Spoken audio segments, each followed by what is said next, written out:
இன்னைக்கு நம்ம பேச போகிற டாபிக் வந்து பிறந்த குழந்தைங்களுக்கு என்னெல்லாம் நீங்கள் பார்க்கணும், எந்த மாதிரி பராமரிக்கணும், எந்த விஷயம் நடந்துச்சு அப்படின்னு நீங்கள் டாக்டர் பார்க்குற மாதிரி வரணும்.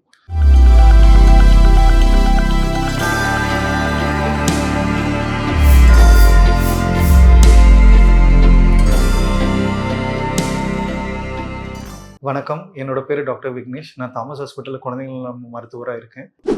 பிறந்த குழந்தைங்களை பற்றி என்ன சொல்கிறது அப்படின்னா, பிறந்த குழந்தைங்க எல்லாருமே பிறந்த உடனே அடிக்கடி பால் குடிக்கிற மாதிரி வச்சுக்கணும். ஒரு நிறைய பேரண்ட்ஸ் என்ன நினைப்பாங்க அப்படின்னா, எத்தனை தடவை பால் கொடுப்பாங்க அப்படிங்கிறது கேட்கும்போது அவங்க சொல்லுவாங்க, சார் அழுகும் போதெல்லாம் பால் கொடுப்போம் அப்படின்னு சொல்லுவாங்க. என்ன கேட்டால் நீங்கள் 10 to 12 தடவை கொடுக்குற மாதிரி வரும். 2 மணி நேரத்துக்கு ஒரு தடவை, 24 மணி நேரத்துக்கு குறைஞ்சது 10 தடவைலேருந்து 12 தடவை பால் கொடுக்குற மாதிரி வரும். அதே இது ஒரு நல்ல பால் குடிக்கிற குழந்தை பால் குடிச்சதுக்கப்புறம் நல்லா தூங்கும். அப்புறம் ஒரு 5 to 6 தடவை ஒன்றுக்கு போகும். எந்த குழந்தை அடிக்கடி அழுதுட்டு இருக்கு அப்படின்னா காரணம் உங்களுக்கு பால் கம்மியாக இருக்கிற மாதிரி தான். அந்த குழந்தை பசினால அடிக்கடி அழுதுட்டு இருக்கு. அப்புறம் அதனால நீங்கள் இதை கரெக்டாக பார்த்துக்கோங்க. 10 to 12 தடவை என் குழந்தை பால் குடிக்குதா குடிக்கலையான்னு. அப்புறம் 2வது, அப்புறம் சப்போஸ் உங்களுக்கு ப்ராப்ளம் இருக்குது அப்படிங்கிற பட்சத்தில் என் குழந்தை அடிக்கடி அழுதுட்டு இருக்கு அப்படின்னா காரணம் பசி தான். அப்படிங்கிற பட்சத்தில் உங்கள் சைடு எதுவும் மதர் சைடு நிப்பிளில் எதுவும் பிரச்சனை இருக்கா, இல்லை உங்களுக்கு பால் கம்மியாக வருதா, அப்போ அந்த மாதிரி எதுவும் நடந்துச்சு அப்படின்னா ஒஜிஷியன்ஸை பார்த்துட்டு அதுக்கான ப்ராப்ளம்ஸை ரெக்டிஃபை பண்ணுற மாதிரி வச்சுக்கோங்க. அப்புறம் இன்னும் நிறைய பேர் நினைக்கிறது, கேட்குற கேள்வி, தும்மல் விக்கல் இந்த மாதிரிலாம் சொல்லுவாங்க. தும்மல் விக்கல் எல்லாமே நார்மல் சின்ன குழந்தைங்களுக்கு. அதே மாதிரி ஒன்றுக்கு போகும்போது கக்கா போகும்போதுமே அவங்க அழுவாங்க, முக்கி அழுவாங்க. அதுவும் உங்களுக்கு 2 to 3 months 3-4 months கூட இருக்கலாம். அதையும் பெரிய விஷயமா ஆக்க வேண்டாம். அப்புறம் இன்னொரு விஷயம், சின்ன குழந்தைங்களுக்கு கரெக்டுன்னு இந்த தொண்டையில் சளி இருக்கிற மாதிரி நிறைய பேரண்ட்ஸ் கம்ப்ளைண்ட் சொல்லுவாங்க. அது கம்ப்ளீட்டாக நார்மல். ஏன் அப்படின்னா, தொண்டையிலிருந்து வாய்ஸ் உருவாகிறத நாங்கள் லேரிங்ஸ்ன்னு சொல்லுவோம். அந்த லேரிங்ஸ் சின்ன குழந்தைங்களுக்கு ரொம்ப சாஃப்டாக இருக்கும். ரொம்ப சாஃப்டாக இருக்கிறதுனால சில டைம் அந்த பால் குடிக்கிறச்சில் அது பால் குடிச்சு முடிச்சதுக்கப்புறம் கிருட்டுன்னு கேட்கும்.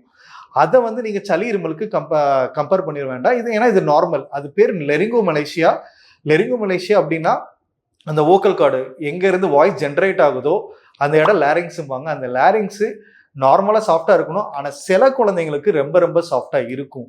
அதனால அந்த மாதிரி கிருட்டுன்னு சவுண்ட் வருது உங்களுக்கு பால் கொடுத்ததுக்கப்புறம் வரலாம். அது உங்களுக்கு 1 year 1.5 years யூஸ்வலாக செட்டில் ஆயிரும். அதனால அது பெரிய விஷயம் ஆக்க வேண்டாம். ஆனால் சப்போஸ் பால் கொடுக்காத பட்சத்துலேயும் உங்களுக்கு அந்த கிருட்டுன்னு சவுண்ட் வருது, இல்லை சளி இருமல் இருக்குது, இல்லை பால் குழந்தை விட்டு குடிக்குது அப்படின்னா அந்த இடத்துல நீங்கள் இருமல் சளி இருக்கிறதா வச்சுக்கணும். மிச்சப்படி எல்லாமே நார்மலாக தான் இருக்குது. ஆனால் பால் குடிச்சதுக்கு மட்டும் அந்த சவுண்டு வருது அப்படின்னா அது லெரிங்கோமலேசியா. அதுக்கு நீங்கள் பயப்படுறதுக்கு எதுவுமே தேவையில்லை.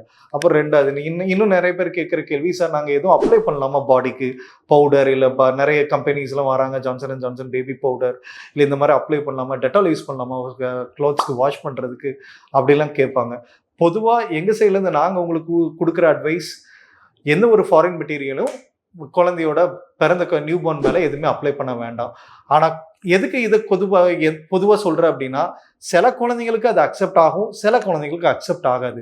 இப்போ நீங்கள் ஒரு பவுடர் யூஸ் பண்ணுறீங்க அப்படின்னா சில குழந்தைங்களுக்கு அலர்ஜி வரலாம். சோப் யூஸ் பண்ணுறீங்கன்னா சில குழந்தைக்கு அலர்ஜி வரலாம். ஆனால் எந்த ஒரு டாக்டராலையுமே இந்த குழந்தைக்கு அலர்ஜி வருங்கிறது அவங்களால முதல்ல சொல்ல முடியாது. நம்ம அப்ளை பண்ணி பார்த்ததுக்கு அப்புறம் தான் இதனால அதான் அலர்ஜி வருதுன்னு சொல்ல முடியும். ஆனால் பொதுவாக பேசும்போது கம்ப்ளீட்டாக அவாய்ட் பண்ணுங்க. ஆயில் நீங்கள் என்ன ஆயில் வேணாலும் யூஸ் பண்ணிக்கலாம். ஆனால் அதை தாண்டி உங்களுக்கு நீங்கள் சோப் யூஸ் பண்ணணும்னு நினைச்சீங்கன்னா யூஸ் பண்ணதுக்கு அப்புறம் தான் தெரியும் அதனால அலர்ஜி வருதா வரலையான்னு. 6 months வரைக்கும் கண்டிப்பாக நீங்கள் தாய்ப்பால் தான் கொடுக்குற மாதிரி வச்சுக்கணும். நிறைய பேரண்ட்ஸ் நடுவில் ஒரு 3-4 months கழிச்சு தண்ணி கொடுப்பாங்க. அப்புறம் கிரேப் வாட்டர், இது நிறைய பேர் வாலண்டியரையும் சொல்லுவாங்க. Gripe water absolutely not advisable. ஏன் அப்படின்னா எஃப்டிஏங்கிறது அமெரிக்காவில் உள்ள ஆர்கனைசேஷன், இந்த ட்ரக்ஸ் ரிலேட்டடாக அவங்க என்ன சொல்கிறாங்க அப்படின்னா, கிரேப் வாட்டரில் உள்ள ஆல்கஹால் கண்டென்ட் ரொம்ப அதிகம்னு சொல்கிறாங்க. அதெல்லாம் கம்ப்ளீட்டாக அதை அவாய்ட் பண்ண பாருங்க. ஏன்னா இதை நேச்சுரலாகவே நிறைய பேர் கேட்குறாங்க கிரேப் வாட்டர் கொடுக்கலாமான்னு. அதனால என்னோட அட்வைஸு, பெட்டர் அவாய்ட் இட்.